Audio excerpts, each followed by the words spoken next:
The cold arrived before the silence did. That is the part no one tells you about a marriage ending. Not in a single devastating moment, but in degrees so small you mistake them for nothing at all, until the morning you reach across the bed and find proof that nothing has, in fact, been true for a very long time. He had refused her touch for months, told himself it was protection, told himself it was control. He did not know, until the wardrobe stood empty in front of him, that he had been protecting himself from the one thing that might have actually saved him. This is the story of a duke who mistook distance for safety, and the wife who finally stopped waiting to find out if he would ever choose otherwise. The hearth in the duke's bedchamber had burned down to ash hours before he stirred, and the gray light pressing against the curtains carried no warmth into the silence around him.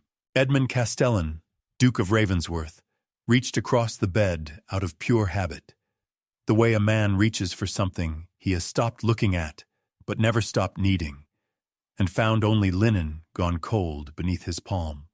For a long moment, he simply lay there, certain that habit had failed him rather than memory, certain that she had merely risen early, until the wrongness of the room itself began to press in around the edges of that certainty. He rose and crossed to her dressing room without his robe, without his usual deliberate calm, and pushed open the wardrobe doors that had not been touched by his own hand in over a year. The space inside was empty in a way that felt deliberate rather than accidental. No gowns left swaying on their hooks, no forgotten glove tucked into a corner, no trace of the woman who had filled that room with her quiet, persistent presence, despite every signal he had given her to stop.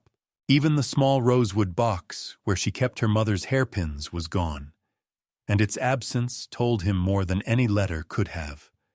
He stood in the doorway of that hollow room for a long time, the cold air from the open window finally registering against his skin, and understood with a clarity that arrived far too late that he had not simply withdrawn from his wife.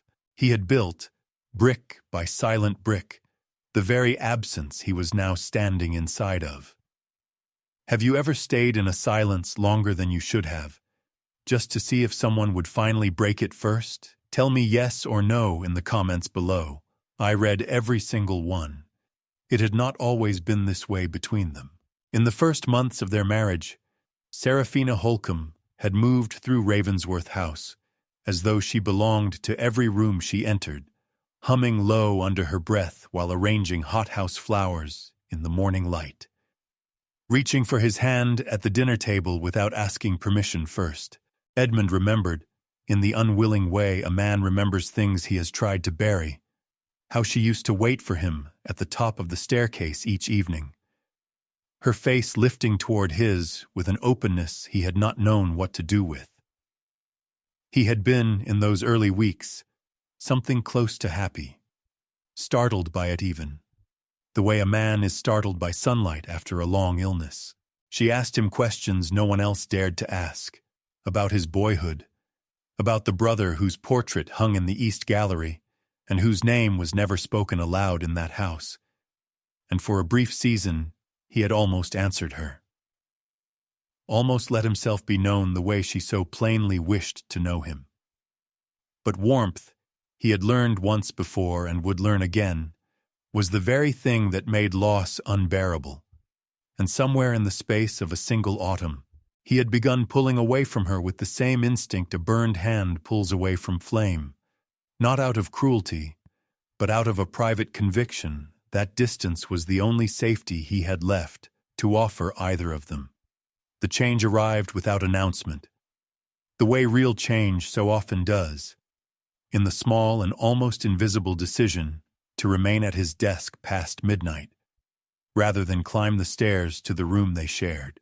Seraphina had waited that first night with her hair already loosened for sleep, a novel open and unread in her lap, listening for his footsteps long after the household had gone quiet around her. When he finally did not come, she told herself it was simply the estate accounts, simply a man with too much on his mind. But the second night became a habit, and the habit became an arrangement neither of them spoke aloud.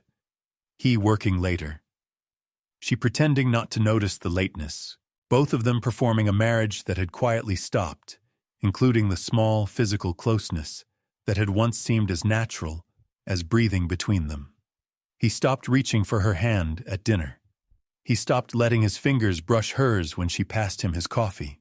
Each small withdrawal was so slight on its own that she could never quite name the moment the marriage had changed. Only that one day she looked up and the distance was simply there, fully formed, as if it had always existed. She did not ask him why. Not at first, because some instinct in her understood that the answer frightened him more than it would ever frighten her, and that a man cornered into explaining his own retreat will often retreat further still. For months, Seraphina searched for the gentlest possible way to ask the question that sat lodged in her chest, like a stone.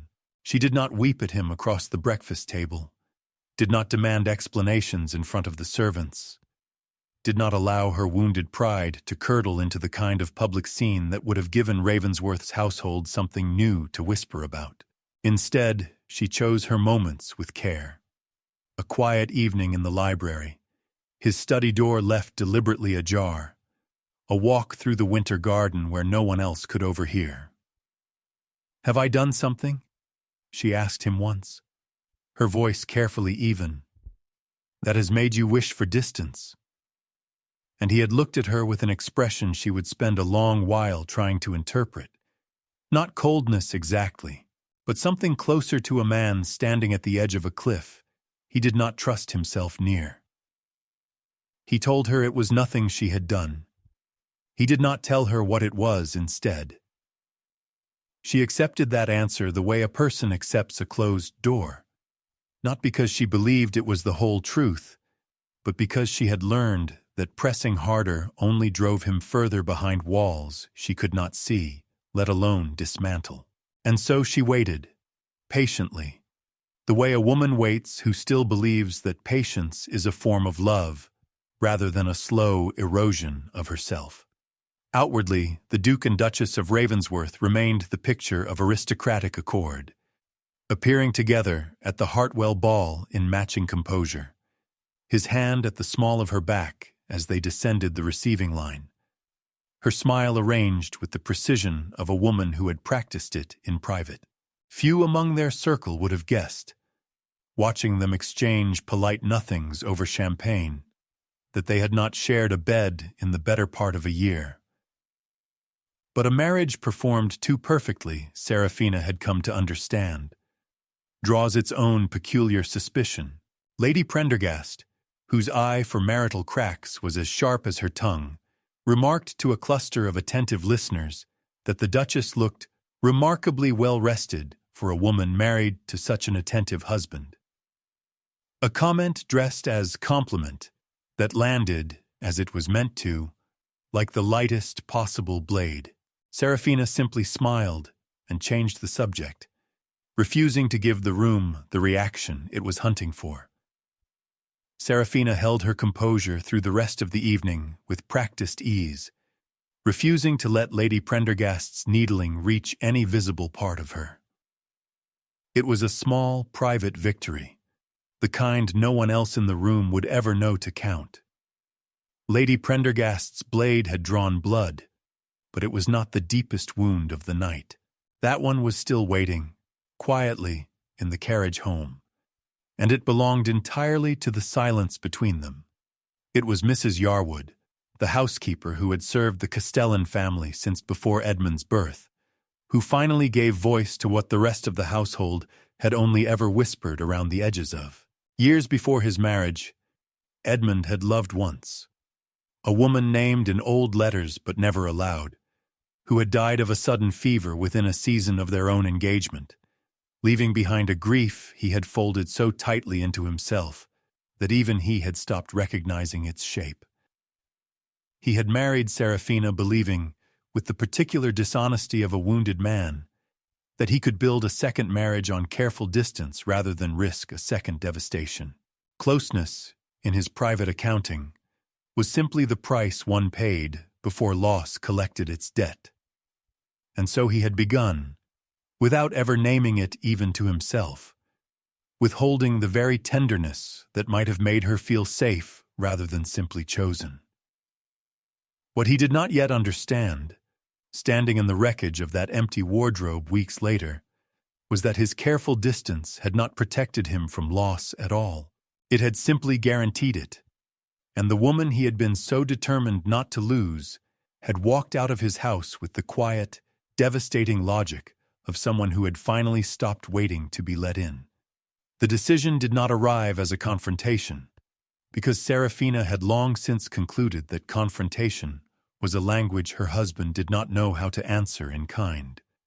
And so instead, it arrived as a single, quiet instruction to the housemaid one ordinary Tuesday morning, asking that the blue chamber at the end of the east corridor be made ready for her use. She gave no reason, and the maid, trained well in the particular discretion that great houses demand of their servants, asked for none, though the look that passed between them carried the weight of something neither woman would ever say aloud. By that evening, Seraphina's hairbrushes sat upon an unfamiliar dressing table, her shawls hung in an unfamiliar wardrobe, and the marriage bed she had once waited in night after night stood untouched on the other side of the house. She did not announce the change to Edmund directly, partly out of pride and partly out of a colder, more clinical curiosity to see whether he would notice at all, whether the absence of her warmth beside him in the dark would register as anything more than convenient quiet. For 3 nights it seemed it would not. He came up late, as he always did now, passed her old door without pausing, and disappeared into his own chamber with the same unbothered rhythm he had kept for months, and something in her chest settled into a grim, resigned confirmation of what she had already suspected, that whatever had once existed between them had grown thin enough to vanish without a sound. It was only on the 4th night that she heard him pause outside her old door, the floorboard beneath his boot giving a single creaking protest in the silence, his hand resting against the wood for a moment that stretched far longer than it should have. She did not open the door. She did not call out. She simply lay awake in her new room at the end of the corridor, listening to the particular quality of a man's hesitation, and understood that some part of him had finally noticed, though noticing, she was beginning to learn, was a very different thing from changing. Among the few possessions Seraphina had carried into the marriage, a small gold locket on a worn chain held a place of private significance she had never once explained to her husband. Not out of secrecy, but because the explaining had never been invited. It had belonged to her mother, who had died when Seraphina was young enough that the grief had settled into her bones rather than her memory. And inside its hinged face sat a single pressed violet, brittle now with age, but still holding the faintest trace of its original color, like a memory refusing to fully surrender to time. She wore it nearly every day of their marriage, tucked beneath the modest necklines fashion demanded of a duchess, close enough to her skin that she sometimes forgot it was there at all, until her fingers found it during some private moment of unease. Edmund had seen it countless times, at breakfast, across the dinner table, glimpsed once when her wrap slipped during a carriage ride, and had never once asked its history. Never once wondered aloud why she touched it the way other women touched rosaries, with a kind of unconscious need for steadying. The not asking had become, over the long months of their distance, its own small and cumulative wound, 1,000 missed invitations stacking quietly atop one another until they formed something almost too large to name. She did not realize, in those ordinary, unnoticed months, how much that small gold weight against her chest had come to represent every question he had never thought to ask her, until the morning she finally packed it away into her traveling case alongside everything else she intended to take with her, and felt, for the first time in a year, something close to relief rather than grief in the leaving. Mrs. Yarwood had watched the slow unraveling of the Castellan marriage with the particular helplessness of a woman who had served the family long enough to recognize the old patterns repeating themselves in a new generation, and who understood far better than anyone else in that house exactly what silence cost a person who carried it for too long. She began, without ever naming her purpose aloud, to seek out small moments alone with Seraphina. A shared pot of tea brought up unbidden in the late afternoon, an unhurried walk through the orangery when the Duke was occupied with his ledgers, a chair drawn quietly close during the long gray hours when the house felt emptiest. It was during one such afternoon, the rain pressing soft and steady against the orangery glass, that Seraphina finally allowed herself to speak the words she had been swallowing for months, not as accusation, but as confession.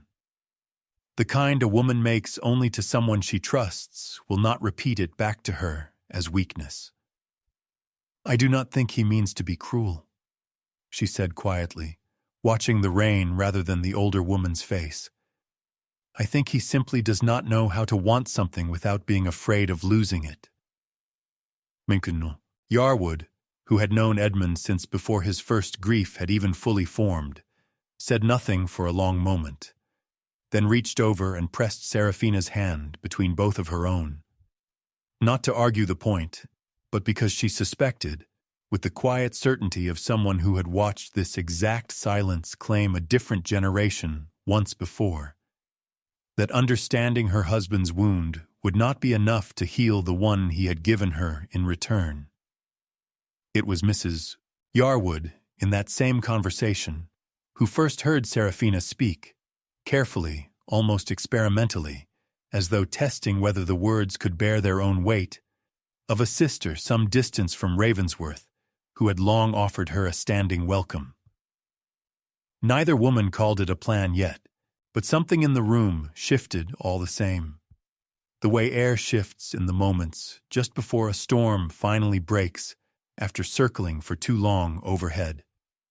Edmund told himself, in the careful and self-deceiving language men use to avoid confronting what they already suspect, that the new arrangement of separate chambers was simply practical, that a duke kept odd hours over his correspondence, and his wife deserved undisturbed rest, that there was nothing in it beyond ordinary domestic convenience.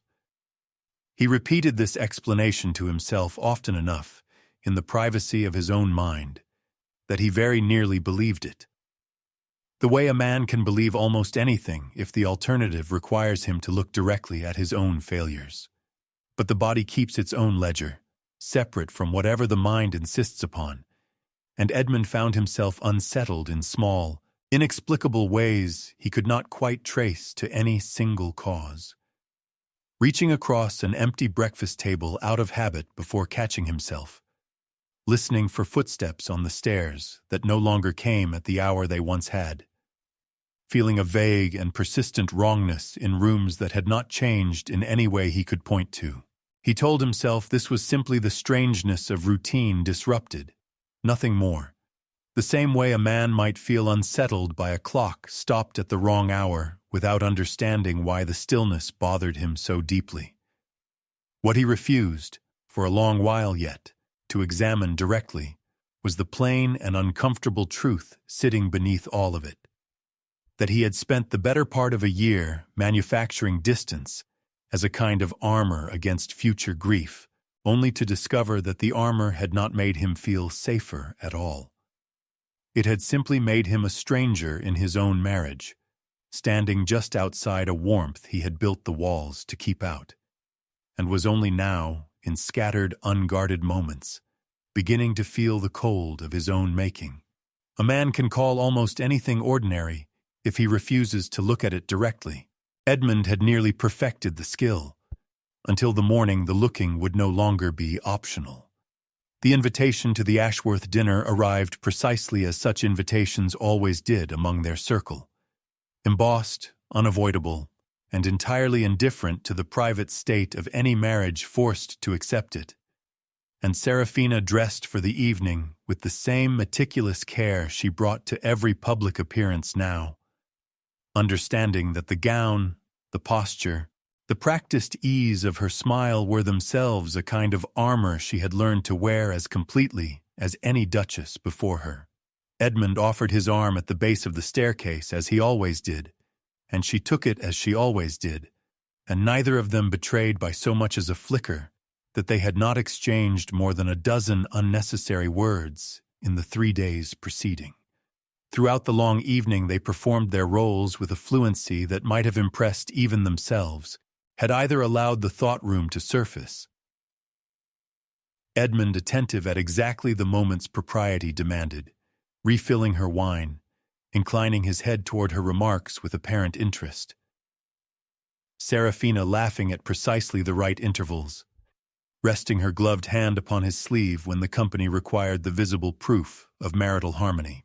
It was, in its own strange way, a kind of intimacy neither of them acknowledged.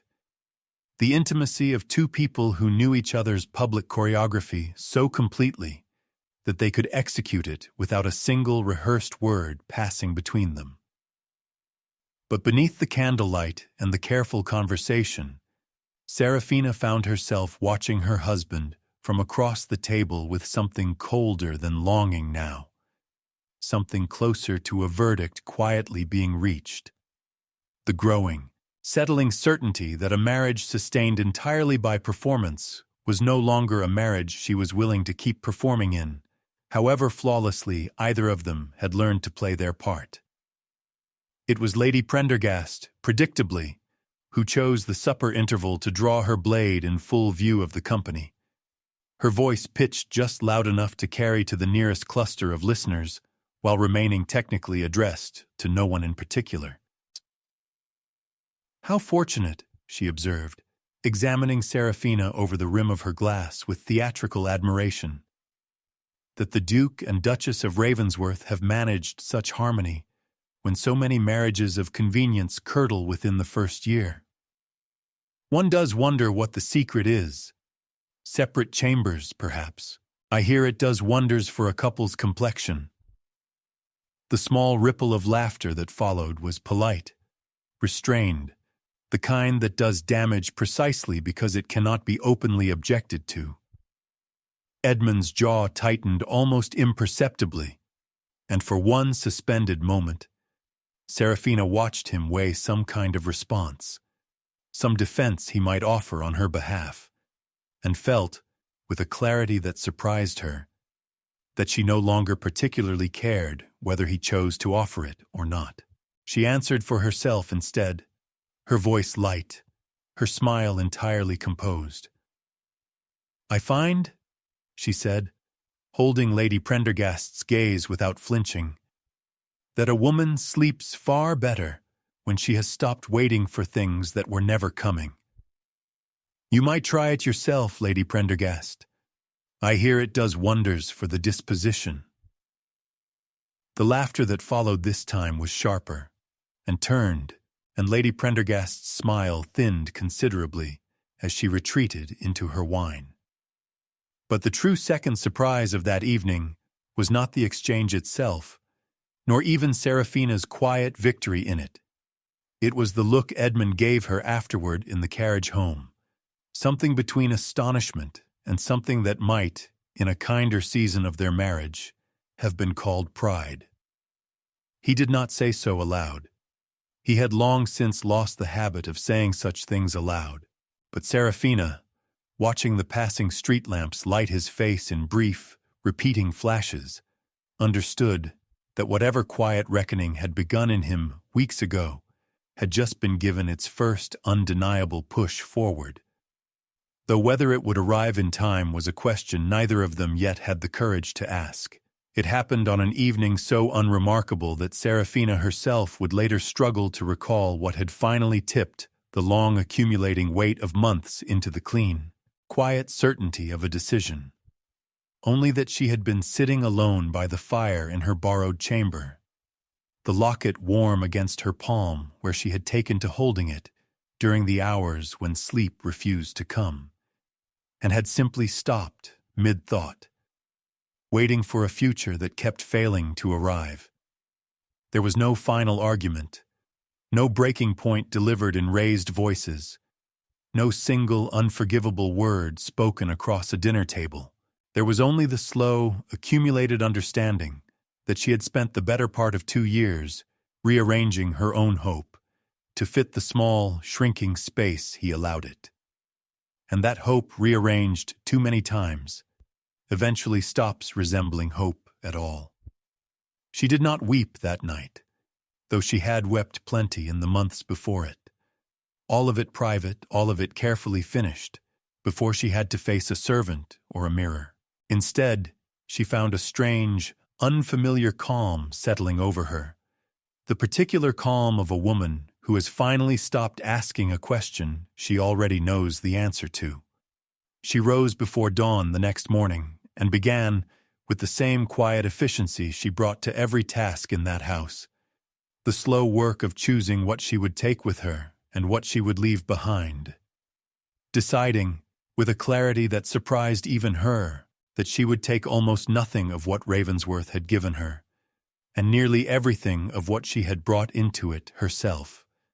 She told no one but Mrs. Yarwood, and even then only the barest outline.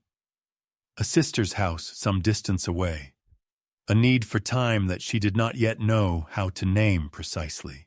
She did not tell Edmund anything at all, not because she meant cruelty by the omission, but because some weary, honest part of her no longer believed that telling him would change the outcome. Only delay it by however many more months of waiting she no longer had any will left to spend. The night before she left passed with such complete and devastating ordinariness that it would haunt Edmund for a long while afterward, precisely because nothing in it had warned him. No final look, no parting words disguised as small talk, nothing his memory could later seize upon and recognize as a goodbye in disguise. They dined together, as they always did now, with polite, careful distance and the easy fluency of two people performing companionship rather than feeling it, discussing the tenant repairs on the northern boundary and a letter from his cousin in Bath. The conversation as smooth and as empty as good crystal. She asked him, almost as an afterthought, whether he intended to ride out to the tenant farms that week, and he answered that he did, his mind already half occupied with the ledgers waiting in his study, and neither of them could have guessed that this small, forgettable exchange about crop yields and fences would be the last unguarded conversation they would share for what felt, in the weeks that followed, like an unbearable length of time. He retired to his study after the meal, as he always did. She climbed the stairs to her borrowed chamber, as she always did. The house settled into its familiar evening quiet, candles extinguished room by room, the particular hush of a great house preparing for sleep, utterly indistinguishable on its surface from every other night that had come before it.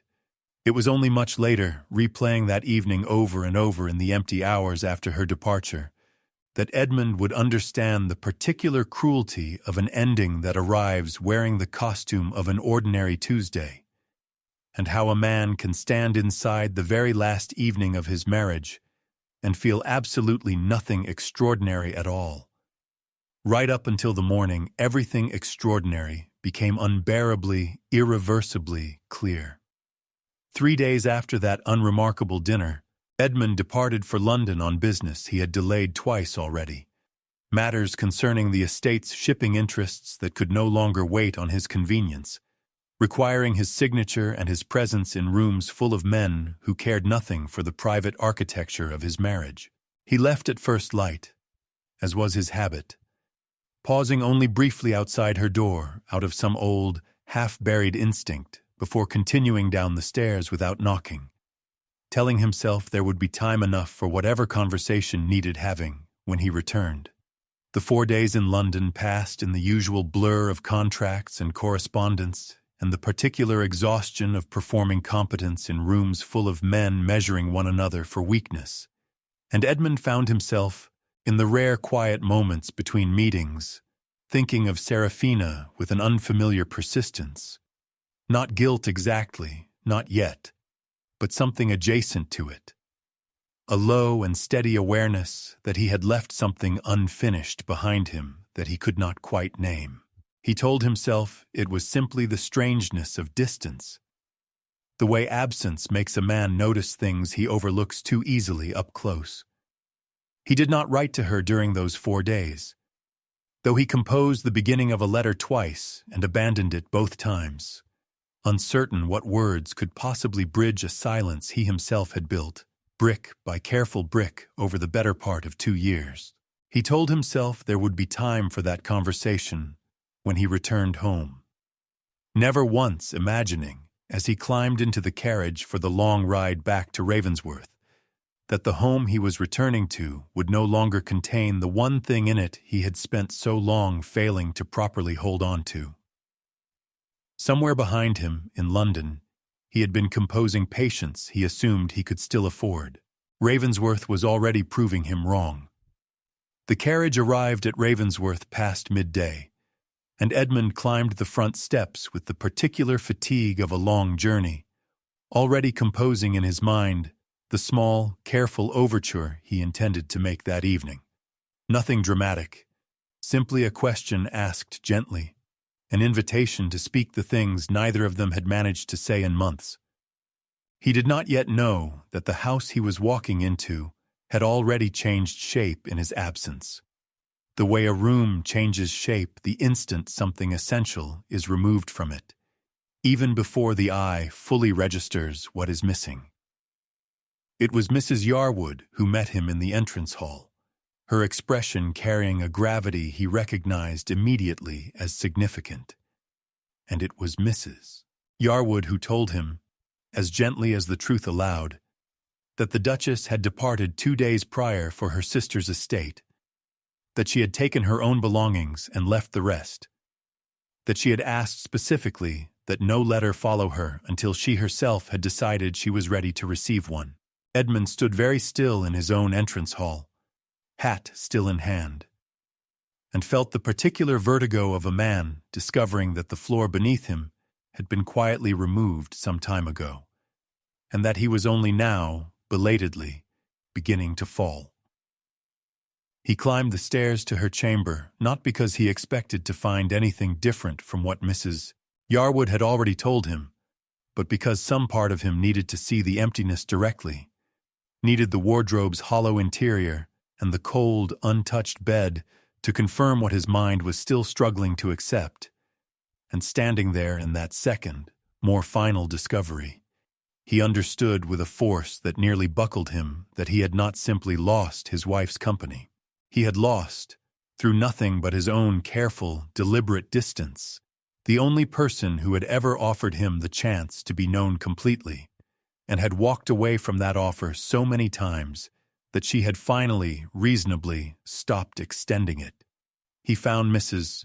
Yarwood in the small sitting room off the kitchen later that evening, where she sat with her mending forgotten in her lap, and he asked her, not as a duke commanding information from a servant, but as a man finally, desperately willing to hear an answer he suspected would cost him something to receive. What she knew of his wife's state these past months, what she had seen that he himself had been too blind or too afraid to see. Maisa, Yarwood set down her needle and regarded him for a long moment before she spoke, choosing her words with the particular care of a woman who had waited a long while for this exact question and had no intention of softening it now that it had finally arrived. She told him, plainly and without cruelty, but without protecting him from it either, of the months Seraphina had spent trying gently to understand his withdrawal before giving up the attempt entirely, of the nights she had waited at the top of the staircase for a husband who stopped climbing it, of the locket she touched in moments of private grief, a locket he had never once asked about in 2 years of marriage. She did not leave because she stopped loving you, Your Grace, Mrs. Yarwood said, her voice steady. She left because she finally believed you when you showed her, again and again, that you did not want to be loved in return. Edmund sat with that sentence for a long time after Mrs. Yarwood had gone, turning it over the way a man turns over a stone he has avoided lifting for years, and felt something in him finally crack open that had been sealed shut since long before Seraphina had ever entered his life at all. The old grief, the old fear, the long-buried conviction that closeness was simply loss, waiting for its appointed hour. For the first time since his brother's death, he allowed himself to say the dead woman's name aloud, alone in that small sitting room, and found that the saying of it did not destroy him the way he had always feared it would. He wrote to her that same night, not the careful, distant correspondence of a duke addressing his duchess, but something rawer and far less practiced, an admission, in his own unsteady hand, of the woman he had loved and lost before Seraphina, of the fear that had calcified into distance long before she had ever had the chance to compete with a grief she did not know existed. He did not ask her to return. He understood, even in the writing of it, that asking would be its own kind of demand, and that demands were precisely what had failed this marriage from its very beginning. He told her instead, simply, that he had been wrong. Not in the vague, deflecting way men often offer that word, but specifically, naming each small withdrawal he could now see clearly for what it had been. The nights he chose his study over her company, the locket he never asked about, the silence he had mistaken for safety. He told her that he did not expect forgiveness, and certainly did not expect her return, but that he owed her the truth regardless of what she chose to do with it, because she had spent 2 years offering him an honesty he had never once matched in return. He sealed the letter and sent it by his most trusted writer before he could lose his nerve, and then he sat alone in his study long into the night, in the particular silence of a man who has finally said something true and has no way of knowing yet whether the truth has arrived too late to matter at all. The letter reached Seraphina 4 days later at her sister's quiet estate in Kentshire, and she read it twice in the privacy of the small guest chamber she had been given, sitting very still afterward with the pages resting in her lap and the late afternoon light moving slowly across the floor.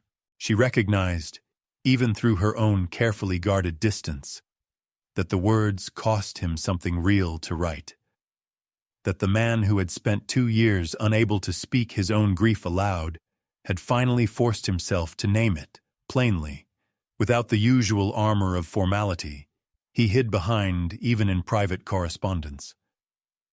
But recognition was not the same as readiness, and Seraphina found herself unable to summon the relief she might once have felt at finally receiving the honesty she had begged for in 100 unspoken ways.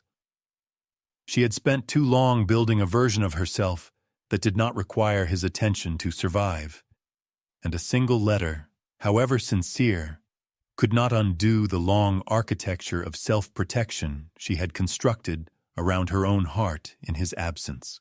She wrote back only briefly, thanking him for his honesty, and stating, with a calm that surprised her sister when she read it over her shoulder, that words were a beginning she was willing to acknowledge, but not yet an ending she was willing to trust.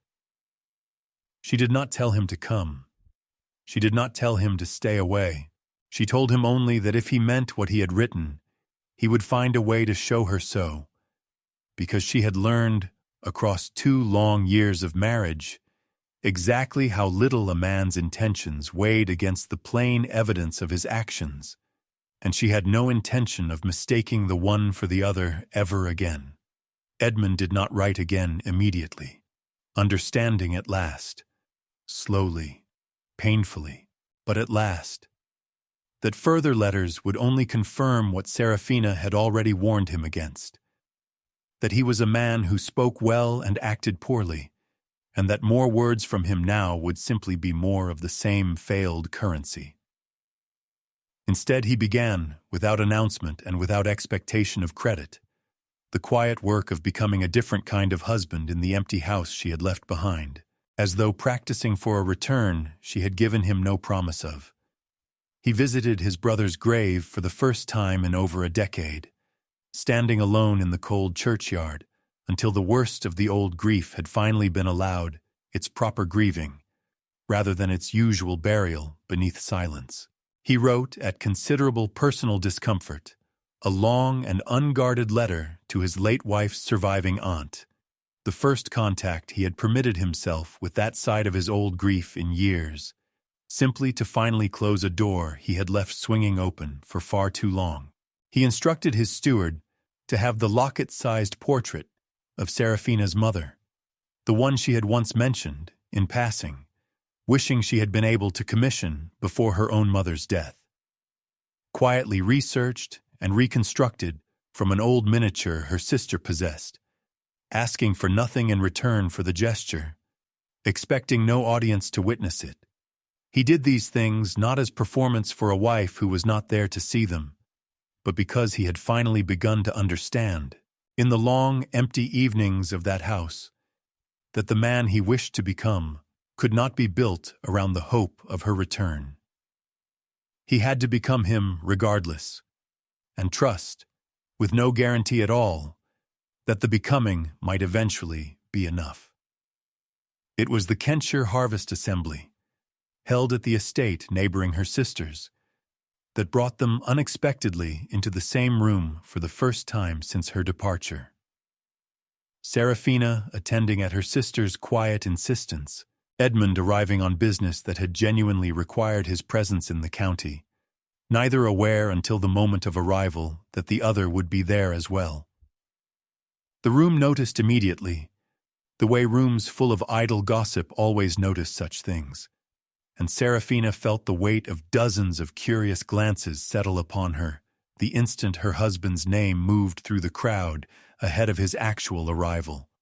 He did not approach her directly, understanding with a restraint that surprised even himself that crossing the room toward her now, in front of an audience hungry for spectacle, would be its own kind of demand dressed up as romance. Instead, he remained at a respectful distance the entire evening, polite and composed in conversation with their mutual acquaintances, offering her nothing more than a single quiet bow of acknowledgement from across the room. And it was precisely this restraint, this refusal to perform reconciliation for an audience, that caught Seraphina's attention more than any grand gesture could have.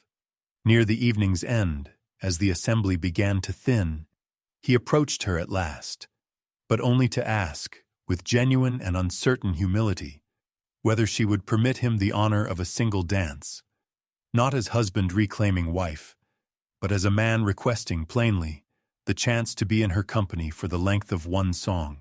She studied him for a long moment before answering, weighing the man standing before her against the man who had once turned away from her in the dark for so many months, and found, to her own quiet surprise, that the two no longer seemed entirely identical. Lady Prendergast, who had once built an entire evening's amusement from the rumored coldness of their marriage, was among the guests who watched them take the floor together, and said nothing at all, for once, finding no opening left in a silence that no longer belonged to her to narrate.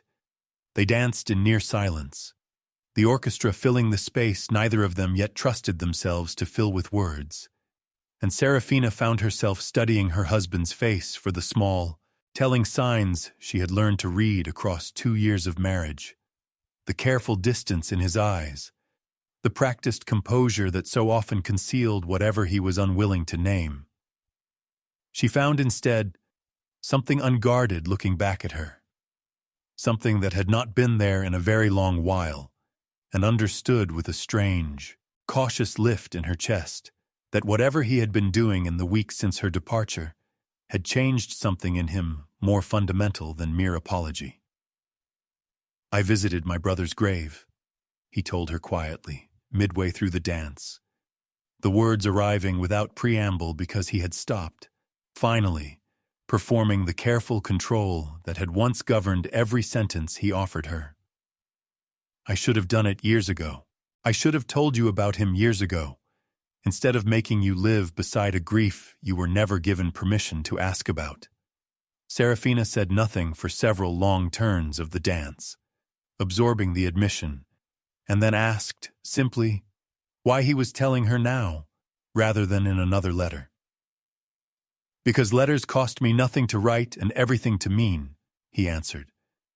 "And I did not want you to wonder, ever again, which kind of man you were dealing with." It was not a declaration of love, not yet, not in the way the assembled company watching them might have hoped for. But it was, Seraphina recognized, the first wholly honest sentence her husband had spoken to her in the entirety of their marriage, and honesty, after 2 years of careful silence, struck her as a far rarer gift than romance. It took the better part of 3 more months before Seraphina returned to Ravensworth permanently, and when she did, it was not because Edmund had convinced her with any single perfect gesture, but because he had simply continued, visiting Kentshire regularly without demand or complaint when she was not yet ready to come home, writing only when he had something true to say rather than something merely expected, asking after her comfort and her wishes with a consistency that slowly, carefully rebuilt the trust his earlier silence had spent 2 years dismantling. She tested him in small and deliberate ways, watching to see whether his new attentiveness would falter under the ordinary friction of daily life, the way his old affection once had, and found, gradually, that it did not. When she finally moved her belongings back into the chamber she had once shared with him, it was her own choice, made without pressure and without ceremony. The locket once again settled warm against her chest, no longer a private grief she carried alone, but a story she had finally told him in full, and one he had listened to without flinching. He had learned, in the long months of her absence, that love proven through consistent presence carried a weight that words alone had never managed to hold. And she had learned that her own dignity was worth protecting, even from the man she loved, especially from the man she loved. Above the mantel in the chamber she returned to, her mother's reconstructed portrait now hung where no portrait had hung before, a quiet gift he had commissioned in the early weeks of her absence, and finally delivered the week of her return, with no explanation attached beyond his handwriting on the back. For the questions I should have asked sooner. The Duke and Duchess of Ravensworth were seen often together in the seasons that followed, not performing the practiced harmony of their earlier years, but something quieter and far more durable. 2 people who had each, in their own way, learned that a marriage cannot survive on the promise of warmth alone. It survives only on the daily, unglamorous choice to keep offering it, long after the easier silence would have been so much simpler to return to. If this story moved you, point your phone camera at the QR code now appearing on your screen to subscribe. There's a new story waiting for you every week, and I'd love for you to be part of it. Thank you for staying with this one until the very end.